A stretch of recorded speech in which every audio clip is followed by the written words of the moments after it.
fresh financial you is closer than you think. With MyFICO, you can get the right score for your credit goal, including your FICO scores used for mortgages, auto loans, and credit cards. MyFICO provides your FICO score straight from the people that created it. And you can compare your FICO scores and credit reports from all three bureaus, Experian, TransUnion, and Equifax, side by side. Understanding your credit has never been easier. So use MyFICO to get a clearer picture of your credit in 2026. Visit myfico.com or download the MyFICO app to get started today. Look at him, eating whatever he wants, never gaining a pound. While I'm stuck with the boring special and can't lose an ounce. How's your lunch, man? Amazing. Yours? So good. Oh, I'm so happy for you. Cool, buddy. Weight loss isn't fair, but Mochi Health is. The affordable GLP-1 source that can fix your frustration with food. So, same time next week? No! Definitely. And your friends. Learn more at joinmochi.com. Mochi members have access to licensed physicians and nutritionists. Results may vary. Welcome to the Instagram Stories for Thursday, December 21st. I'm your host, Daniel Hill. First, let's jump into the TikTok news. TikTok is launching an improved experience on tablets and foldable devices. I know what you're thinking. Instagram doesn't have an iPad app yet. It's been 12 years. Why is TikTok on this? Because TikTok knows that people want to use different devices to watch all of the awesome videos on there. The quote from TikTok, people can now watch their favorite videos on larger screens and experience a clear video feed, streamlined navigation bars, and orientation support that will take their TikTok journey to the next level. End quote. In the show notes, I will link to an article from the TikTok team, but basically on tablets, it will have a more refined video feed that will have enhanced clarity on the bigger display, improved navigation, and new slider bars at the top and bottom of the screen. Additionally, support for landscape and portrait viewing. Again, this is something that Instagram continues to deprioritize and seems to have no interest in creating whatsoever. So kudos to the TikTok team for stepping up to the plate and making it happen.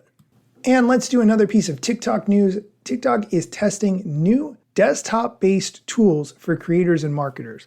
Before I get into this story, a lot of times when I say the word desktop, what I mean is a laptop or a desktop computer, as opposed to mobile. I think we just use those terms very confusingly sometimes, myself included. So when I say desktop, you just think computer, laptop or desktop, either one.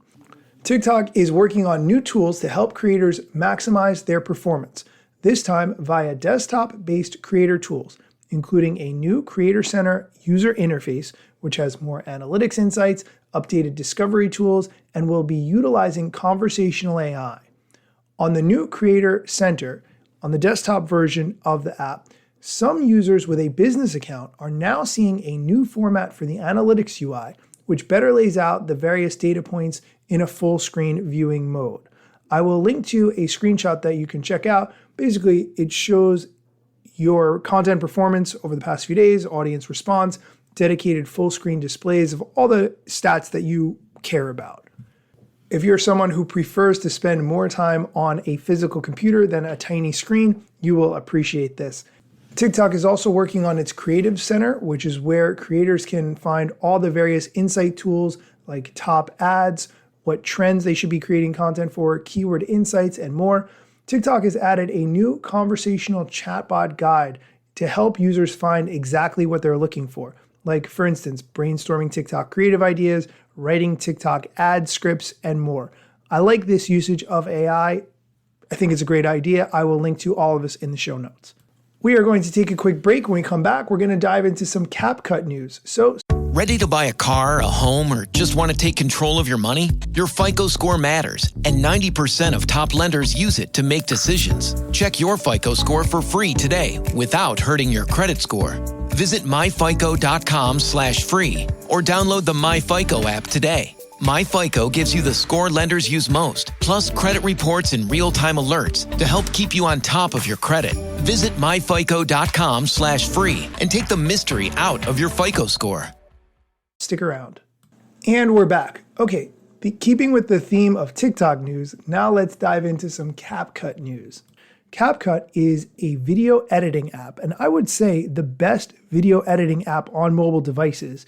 It's owned by TikTok's parent company, ByteDance, and they recently launched the Long Videos to Shorts feature. This is a tool that is part of CapCut, that helps you create multiple short-form videos from one long-form horizontal video by just clicking one time. It's available for the desktop version of CapCut. Here's how this works. Users can upload a video that is more than 1 minute long but shorter than 3 hours. Then they can choose the specific segment of the video that they want to convert. Select from various durations, including auto, less than 60 seconds, 60 to 90 seconds, and 90 seconds to 3 minutes, and then click Convert. Once the short form videos have been generated, users have the option to edit them further using any of CapCut's features and tools, including captions. Here's why this matters. If you're doing, say, a video interview, you have a podcast and you normally post it on YouTube, but you want to make clips for TikTok, which is not the easiest thing to do. This is a really great way to do that, especially if you don't want to spend a lot of time editing. You just want to get those 30-second clips or 90-second clips. CapCut will handle that for you with just one click. I like it. I personally think that it needs more editing than that. I think video interview clips need to be really dynamic though, especially if that interview is over Zoom or a similar tool like Zencastr or Riverside. It's very hard to make those clips dynamic and engaging. I think they can be a lot more dynamic and engaging if they're in-person interviews, but through the internet, I struggle with that concept. If you've seen someone who does video interview clips really well, if you could please send that to me or tag me in it, I'm very interested in improving my video interview clips. That's it for today's news. However, before I end this episode, I mentioned recently that I interviewed journalist Taylor Lorenz all about her new book, and I'm working on editing that entire interview. Here is a clip of what I am going to be posting very soon. Well, I wanted to write a book that sort of told the rise of social media through the lens of users, and specifically power users, how social media gave birth to this $500 billion content creator industry and how the kind of content creator industry emerged. And yeah, just tell kind of an internet history that was not just corporate narratives. I think so much of the rise of social media has been told through the lens of the YouTube book or the Instagram book or the social network, right? It's like that version of social media. And I love those books. I'm a tech reporter. I read them all, but it's very much like the corporate side of things. And I wanted to talk about the actual like people that kind of shape these products on the outside of the companies. I will let you guys know when I post that episode, but definitely be on the lookout for it. That is it for today's episode. As always, thank you for listening, and be sure to come back next time for more social media news, strategy, or other things you need to know. Instagram news got you covered, sometimes even TikTok. Relevant platforms in the metaverse ahead of the wave, without a break or a pit stop. Still waiting for Zuckerberg to give me the big job. Pause. Use trademarks and logos with Insta's permission, of course. If you like the show and you gain some good info, maybe leave a review. It's a type of applause. Just drop me a message if you want to collab. If you got some good content or you want to run ads, at Daniel Hill Media is where I am. TikTok, Facebook and Instagram.